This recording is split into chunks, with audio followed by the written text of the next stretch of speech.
So in my almost 6 years of selling crystals, the question that I've encountered the most from women is, can I wear crystals when I'm on my period?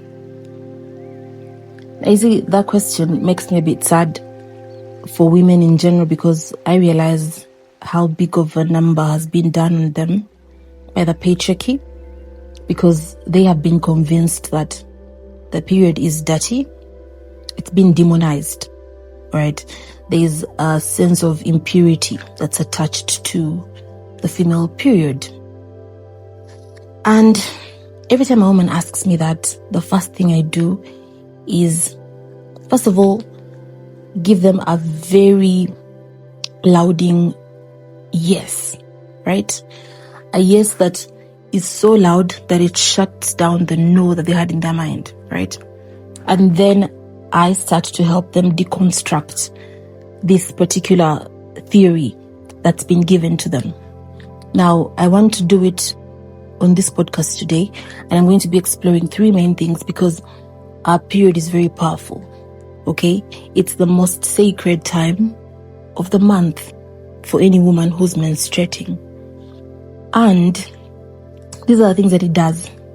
First and foremost, it creates connection. It helps us connect deeply with ourselves, or deeper with ourselves.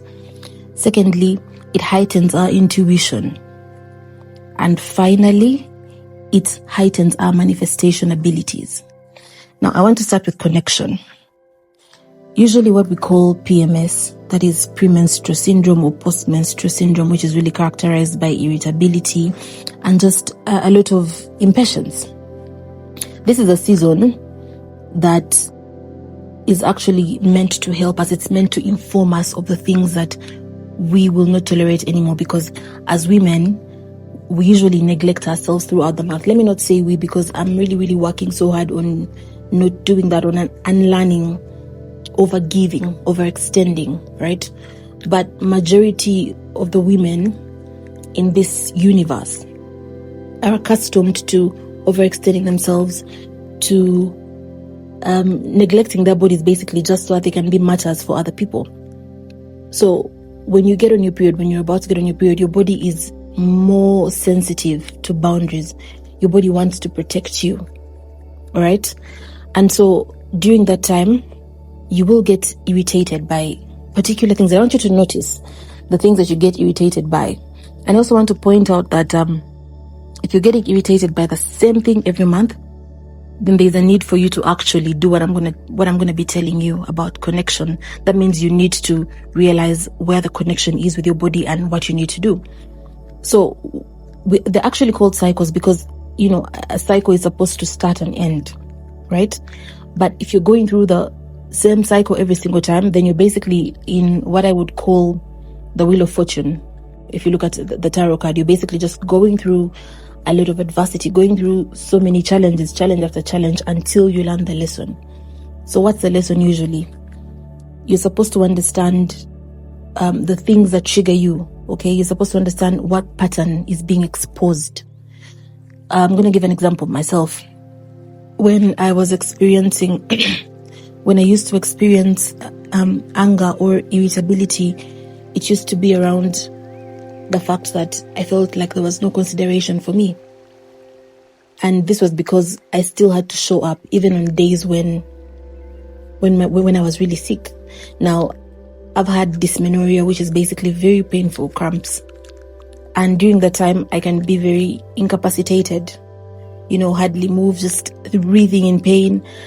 But even then, I would still have to show up. And so I asked myself, how can you remedy this situation? Now, this is what I'm telling you. Your body is supposed to inform you of the things that it simply will not tolerate anymore. And when your body informs you, it's your job to take accountability and say, what role am I playing in this irritability? You might be the kind of person who's always, you know, giving to people. So during this time, if someone comes and asks you for money or they ask you for help, you blow up, or you get irritated very easily. You have to ask yourself, what pattern is being exposed about the situation? Is it the fact that I overextend myself? How can I create a system that ensures I don't overextend myself? And so what I did was I created a system that did not require my presence. Because then what also my period exposed to me was the fact that I loved control so much that I was willing to make sure that I'm in control at the expense of my mental health, getting overwhelmed just because I did not want to give responsibility to someone else. Because again, I felt like only I could do a very good job. Only I was efficient. And so I had to build a system that didn't require my presence. I had to make sure that the people who were supposed to be helping me are well trained so that I can rely on them. I had to also stop being hyper independent, because you see, most times when you're like, oh, everyone treats me like I'm so independent, no one helps me, it's because that's what you present yourself as. When people know you as hyper independent, then they're not going to help you, which means even when you have the capacity, be willing to accept help. Be willing to delegate and just say, you know what, you're going to handle that. Train people around you to be able to pick up their own slack, so that during this time, that's not a problem. And that's something that I actually dealt with. And obviously there's other examples that you can look at. Again, you can also look at food, because when you realize that on your period, you crave, particular types of food, what you need to do is change the way that you cook. Because sometimes when you're on your period, you just want something that doesn't really have so much soup. Perhaps maybe you might want soup, but personally, I always have soup in my food. So when it's my period, I start to feel like I want junk, I want to order in and stuff like that. And so what I started to do was I started to change the way that I cooked around my period. Maybe I'll make a stew that doesn't have so much soup. I might dry fry the food, maybe oven bake it, something like that. So that, my body, like my cravings are still taken care of, but I'm still feeling okay. Because another thing that happens during this period is that most women feel like they're not beautiful enough. They feel like, obviously, I know our hormones do change the way that we appear, but I think there's also a part that we play, because when you start to overindulge, I think I talked about it last time, you start to overindulge in food, in, drinks, whatever it is, obviously your body is going to change, and also because you associate these foods with something negative, perhaps overeating is going to make you bloated in the face or something like that. That's what you're going to see. But also it has an impact, because the calories that we take in during that time, especially when we're craving, are too many. You could have been working out all month and then you throw everything away during your period. You buy all the cakes in the world, all the biscuit. I used to think I didn't have a sweet tooth until when I'm close to my period, I would notice like, oh my goodness, I really want chocolate, I really want cake, I want, So then I had to improvise. You have to plan it ahead, find healthier ways of coping. So this is how your period helps you connect with yourself. It informs you of the things that you're not willing to tolerate, the things that, you're not a huge fan of, and the ways that you neglect yourself. And then another thing with our period is that it helps us with our intuition. Our intuition becomes very strong. I normally liken our period to the full moon, because around the full moon, you notice your intuition is very strong, right? You're able to connect more with spirit. So this is a very good time for you to connect with spirit because of how strong your intuition is. During this time, you should be writing down your dreams. You should be writing down the ideas that come to your mind, because they're very powerful. You should be connecting with, divine feminine ancestors. You can do an altar for yourself, to connect with your energy. And again, I'm going to wrap this in with manifestation, because your abilities are stronger. So this is a time for you to manifest. You can also do release rituals, whereby you write down the things that you're willing to release, again, because your body has informed you of the things that you don't want to tolerate anymore. You get like a book or a pen, a paper and a pen, write down the things that you want to release and burn them. You can do an egg cleanse during this time, or you can do a ritual. Like, for example, you've been thinking about money, maybe you've been having blockages in your communication, maybe blockages in love. This is the time for you to actually do spells for those particular things. You can also charge your crystals, because like I said, I liken being on our period with the full moon. So you can literally get your crystals, cleanse them during this time, and then hold them.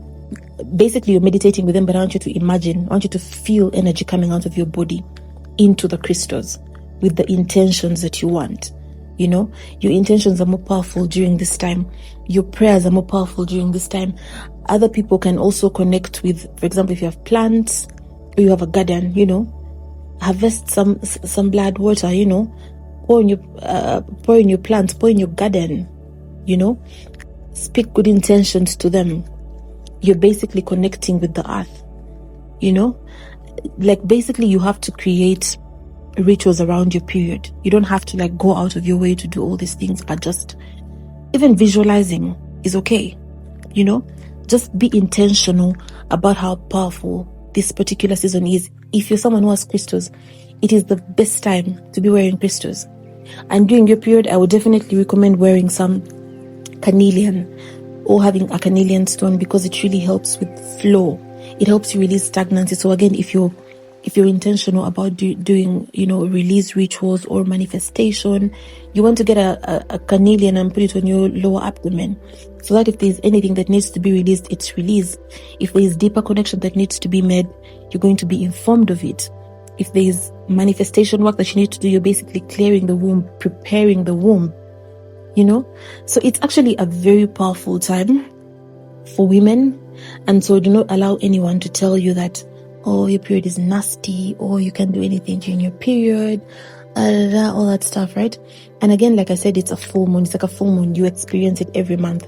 So you don't have to do rituals every single month. You know, sometimes you can just rest, you know. You can just say, you know what, this is my period. I just want to sleep. I want to rest. I want to allow myself to just relax because I've been going through a lot. That's also a way of just honoring your body. Your period is the best time for you to honor your body. You can do a little altar, like I said. Your altar can just consist of like your intention written down, a crystal, and a candle. Maybe a red candle, an orange candle, right? So yeah, there's really much that you can do with your period. And so the big three, I just want to summarize them. The big three: connection, stronger intuition, and manifestation. Okay. Today I'm not going to talk too much. I actually want to rest. So I wish you all the best, and thank you for trusting me with your energy.